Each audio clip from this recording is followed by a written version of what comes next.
Praise the lord, హల్లెలూయా. దేవుని నామానికి స్తోత్రాలు. మీ అందరికీ నా వందనాలు తెలియజేస్తున్నాను. ఈ దినం కొరకు దేవుడు సిద్ధపరిచినటువంటి మాటలు. ప్రియ సహోదరి సహోదరుడా, నీ జీవితంలో ఎన్నో ప్రార్థనలు చేసి కూడా సమాధానం పొందుకోలేనటువంటి పరిస్థితిలో నీవు ఉన్నావా? అయితే ఈ మాటలు దేవుడు నీ కొరకే మాట్లాడుతున్నారు.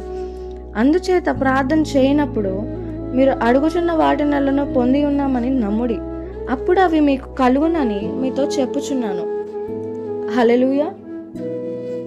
అంటే మనం ప్రార్థన చేసేటప్పుడు ఉత్తిగానే అప్పచెప్పి ప్రార్థన చేస్తున్నామా, లేదా అడిగినవన్నీ పొందుకుంటామని చెప్పి నమ్మి విశ్వాసంతో ప్రార్థన చేస్తున్నామా?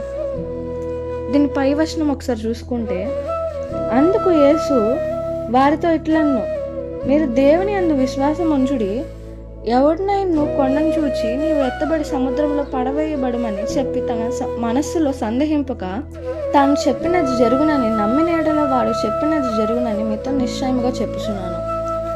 హల్లెలూయా. దేవుడి వచనంలో ఒకటే అండి తెలియజేసేది, ఆయన యందు విశ్వాసం ఉంచమంటున్నాడు. సందేహం అనేది చూపకుండా నమ్మిన వాడికి కార్యం జరుగుద్దని చెప్పి తెలియజేస్తున్నారండి.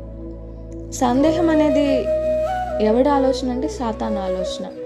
సాతానికి ప్రార్థన చేసేవారితో బైబిల్ చదివేవారితో ఏమీ ప్రాబ్లం కాదండి.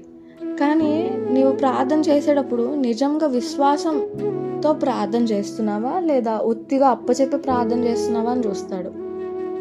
ఎదురు నీ ప్రేయర్లో ఫెయిత్ అనేది నీవు కలిగి ప్రార్థన చేస్తున్నావా, అయితే ఆ ఫెయిత్ని తీసేయాలని చూస్తాడు. నువ్వు బైబిల్ చదివేటప్పుడు దాన్ని అనుసరించే భక్తి జీవితాన్ని నువ్వు కొనసాగిస్తున్నావా, లేదా నామకార్థంగా బైబిల్ చదువుతున్నావా అని చూస్తాడు.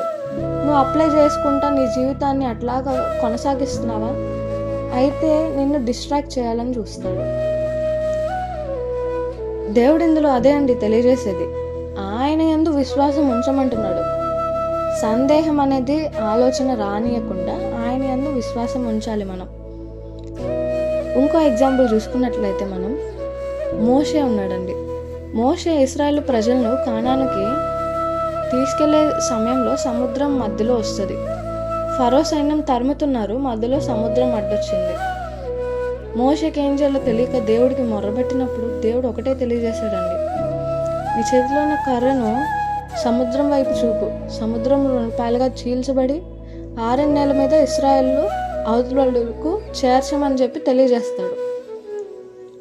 అప్పుడు చెప్పిన రీతిగానే మోషే దేవుడు చెప్పిన మాట మీద విశ్వాసంతో, దేవుడి మీద విశ్వాసంతో కర్ర చూపినందుకే ఆ రోజు కార్యం జరిగిందండి. అదే రీతిగా దేవుడు ఈ దినం నీకు తెలియజేస్తుంది ఏమనగా, దేవుడి మీద బలమైన విశ్వాసం నీవు కలిగి నీవు పొందుకుంటావు, నీ జీవితంలో కార్యం జరుగుద్దని చెప్పి నమ్మి విశ్వాసంతో దేవుడికి ముందే కృతజ్ఞతలు తెలియజేసే రీతిగా నీవు విశ్వాస జీవితంలో బలంగా ఉంటే ఖచ్చితంగా నీ జీవితంలో కార్యం చూస్తావని దేవుడు ఈ దినం నీతో మాట్లాడుతున్నారు. అట్టి విశ్వాసం దేవుడు మీకు దయచేయును గాక.